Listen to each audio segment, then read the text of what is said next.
Hello, everybody. Different scenery once again. So I'm a little bit rough. I'm in the hospital. Got a cute little leg slice. Going to surgery in about 40 minutes to an hour. I'm sorry if I sound a bit rough, but yeah. I haven't been doing anything else, and I've had a little bit on my mind. Cause, yeah, it's such a weird, crazy situation I'm in. But life has just been the past 3 months has just been very interesting. So to kind of recap, I found out I was having a daughter about a year ago. And I've kind of been a stoic kind of guy, not really by choice, but by felt necessity. I didn't really cry, I didn't really show much emotion. But over time, emotion shows in its own ways. And so even when I wasn't sad, I'll be mad or upset. Well, knowing that I hadn't cried in a few years, I was having a daughter, I understand enough that women need to be able to see the men in their life cry and be emotional for several different reasons. One, so they know that we're not just single-dimensional beings, but two, show what healthy emotions look like, healthy connections look like, and all that. So I prayed that God would continue that He would break me, break me, so I can do this and show this for my daughter. And because it'd been some years, and I genuinely wanted to, but I just hadn't for various reasons. One being that I always felt like I had to be the rock and the stable one. And if everyone's crying and everyone's in mental and emotional disarray, then it's over. It's over. No structure, no order. The whole kingdom crumbles. Well, this started working. I started getting all the emotional stuff, movies, books, thoughts, memories. And then came time for her birth, and I just wept. I wept like her. She was crying. I was crying. Her mom was fine, but I was in tears. I was on the ground. I was like, couldn't stand up. They're like, you want to cut the umbilical cord? I was like, yeah, just give me a moment. I was like, I don't know if y'all ever seen The Last Dance, but after Michael Jordan won his 4th ring, and he's on the locker room floor, crying. That was pretty much me. And yeah, that was my Larry O.B., my first one. Hopefully more to come in the future with better teams, if you know what I mean. But yeah, that was the first instance. And so I thank God that He broke me in that way. Well, as time has progressed, oftentimes when we pray and ask for something, we have a finite end. We have a goal. Lord, pray that I'll be a millionaire. And we make our first million, and then we're like, okay, now what? Lord, pray that I'll make the basketball team. We make the team. Okay, now what? We often don't think past our goal.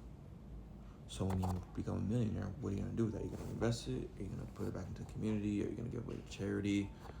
Are you going to buy a bunch of stuff? Are you going to benefit your family? What are you going to do with that money?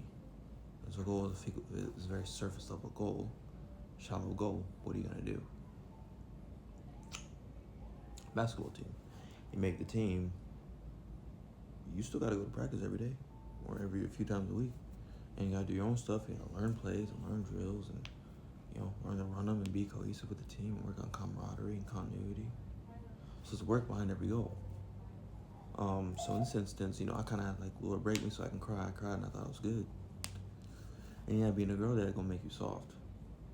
And it's for sure made me soft. But God wasn't done with me. As time goes on, He wasn't done breaking me. And I had prayed to be broken in a couple of different ways over time also. But I didn't really think much would happen. Well,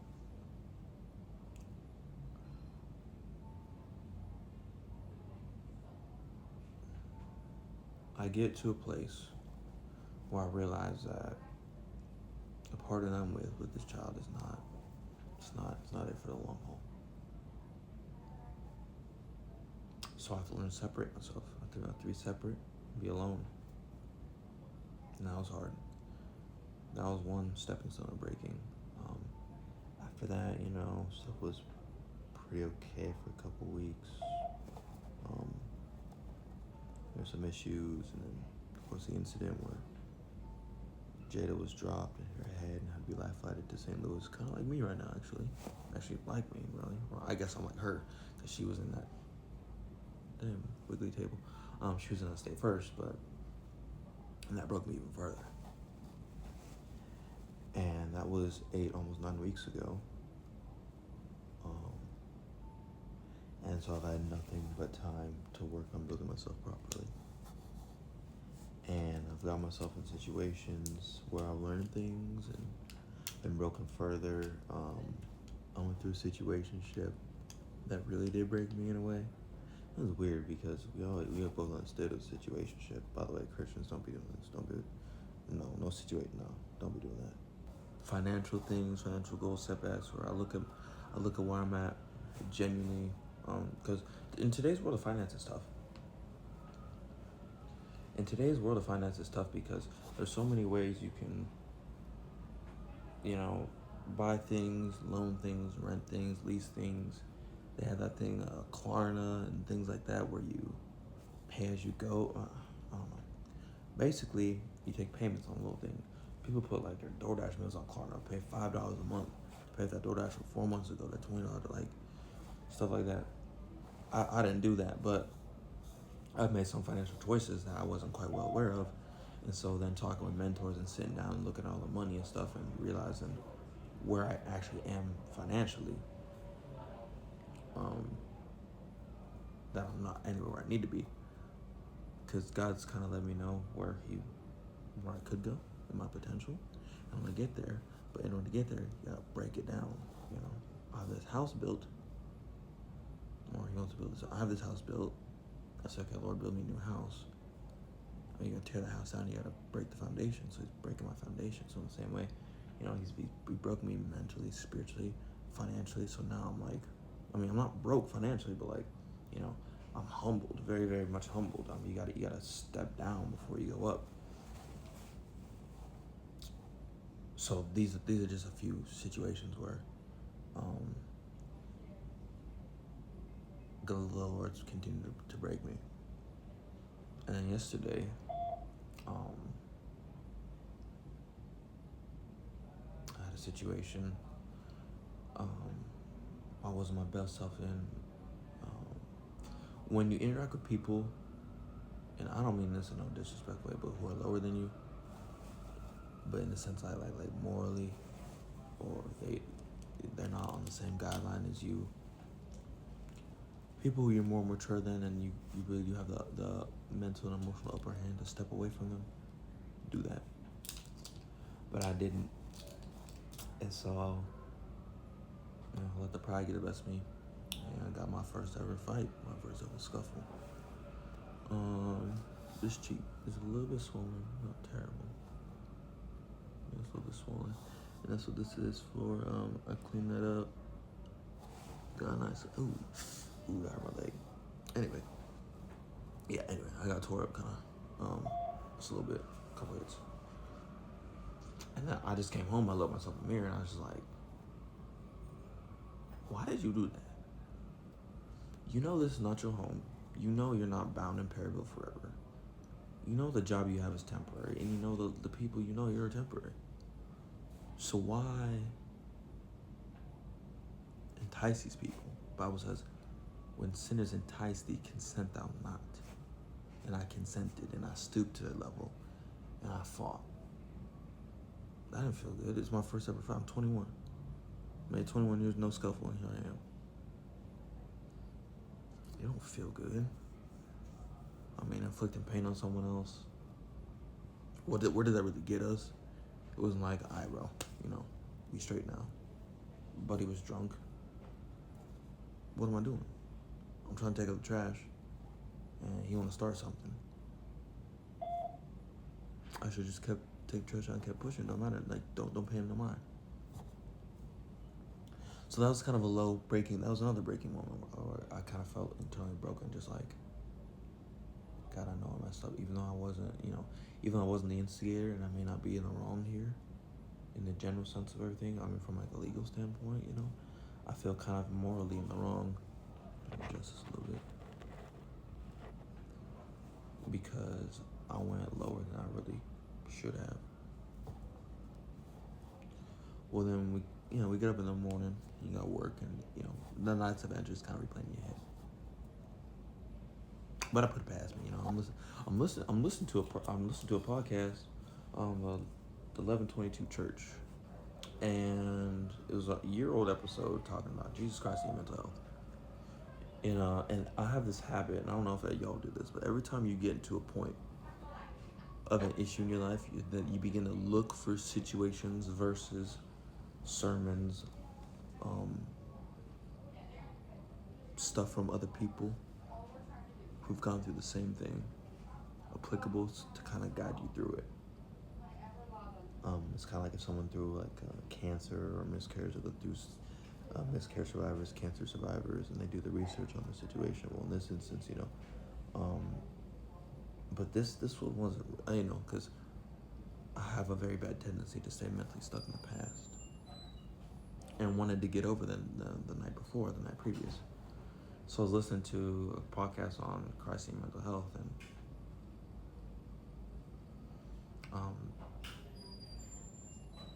then I'm at work, and I'm at work all the time, and the incident happens. I step on a roller, I slip, get sliced by some sheet metal, straight to the bone. Excuse me, I had the burp. Somewhere in there. Straight to the bone. Bleeding profusely, soaking my sock. I'm triple jump hopping. Thank goodness I did triple jump in high school. It wasn't my dominant leg though, which kind of had me irritated. So like, if I could triple jump my other leg, I would have got there like twice as fast, but it wasn't really that far. Talked to a coworker, hey, yo, get somebody, everything happening. I'm going through shock. I'm on the verge of passing out. They're trying to keep me with. I'm just like, please let me rest. I'm tired. I just want to rest. Can I rest? Like, no, you got to stay with us. Okay. They gave me a load of ambulance, life flight here to St. Louis. But by the time I'm in an ambulance, okay, I've been blessed with two things. One, a strong-willed mind, and two, a perspective of everything will always be okay. And so therefore nothing should, not saying nothing should ever be taken so dead serious, but I always have the ability to crack a little jokey joke in every little situation, always. So by the time I'm loaded in an ambulance, I'm coming out of shock because I'm out of this hot-ass factory, excuse my language, but it's what it is. Coming out the hot factory and stuff, and got some wind blowing, moving through me, and an IV on me, and so there as they're loading me up, I'm like, looking at my boss, at my employer, I'm like, hey, can I have off tomorrow? I don't think we'll be able to make it. And in that moment, I know it's gonna be okay. I think in the moment they realized that they also realized I was gonna be okay. Because if someone can crack a joke like that with their legs sliced open and just bleeding profusely, and they gotta be flown to St. Louis, he was just in shock 2 minutes prior, you'd be alright. But yeah, I was in the helicopter and on the ride, and it was weird. It was interesting. I liked it. It didn't feel. There's less zero G and stomach drops in a plane, which was nice. But I'm sitting up there thinking, I'm like, okay, I got the slice in my leg, and my brain's just running. Okay, it's running. My mind's running throughout all the dark alleys of what could be. Like, okay, it's a clean cut to the bone. I mean, it tore through some. Y'all comment if y'all want to see how bad. I mean, most y'all who are subscribed have already seen this. But yeah, it's bad. I'm thinking like, okay, it's torn. This is muscle. I can't feel the top of my foot. Stuff is numb. Found out later that I couldn't feel the top of my foot. So like this, nerve damage, muscle damage. I love to run. I love to work out. That's not out of the picture. I can still do upper body, but a lot of that requires you to stand. Got one leg. I got a young girl. She's 4 months old. She'll be crawling soon. How long before I can walk? Okay. If I walk, how long before I can run? Can I lift? If there's muscular and nerve damage, because right now it's hard for me to have any lift on my foot. So what does that mean? Like if something goes wrong during surgery, my foot droop and stuff, and then I can't run with my daughter. It's my left leg. So they got jump off of. So they got dunk on. I ain't dunking for a little bit. I'm not in no runs. I'm not doing nothing. And so all these negative things that come to mind. Not negative, but it's like how bad can it get? And I run through this mental checklist to kind of prepare myself. Not saying like it's gonna get that bad, but like this could happen, that could happen, that could happen, that could happen. You know. But as we're up in there in the flight, I mean, you're seeing everything. I'm at 1,800 feet, 2,000 feet up in the air. I checked the altimeter on my watch, and it's just beautiful. Farm fields, trees, everything's green.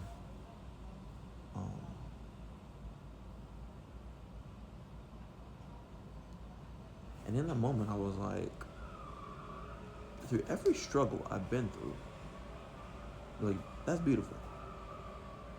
And every struggle I've been through, something beautiful's come of it. Every single one. The break-in, I was able to cry. That's beautiful. Detaching from my partner, that's beautiful because I'm finding who I really am, who I haven't been for so many years.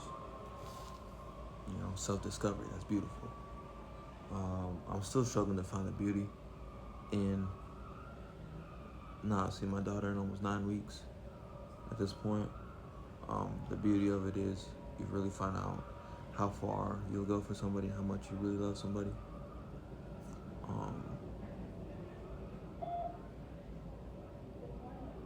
And then in this situation with the leg slice, the beauty of being, you know, up in the air. Here I am with my little leg problem, and here's all this beauty out here, so why should I worry? So the old truth for today is there's beauty in the struggle. And I don't know where I'm headed. I mean, God's not telling me yet, obviously. I'll be back. I don't know how long I'll be out on workers' comp, and, you know, crutches and a scooter and a cat, whatever have you. Thankfully, no breaks. No bone breaks, but this is going to be a beautiful process. I have full faith and hope and knowledge that this will be a great process. I'm not too worried about it. I'm not worried about it at all. I'm ready to get on with it. You know, I'm ready to get surgery so I can have some freaking food. Good golly, it's been 12 hours since I ate. Your boy's about to start. He's hungry. He's thirsty. Although they do have these cool little Q-tip thingies that are like soaked in like lemon flavored something. Oh shoot. Don't turn it over if it's open. It will drip. But yeah, some like lemon glycerin swab sticks. Really just like a giant Q-tip that tastes like lemon. So it keeps you parched. No, not parched, but yeah. But yeah.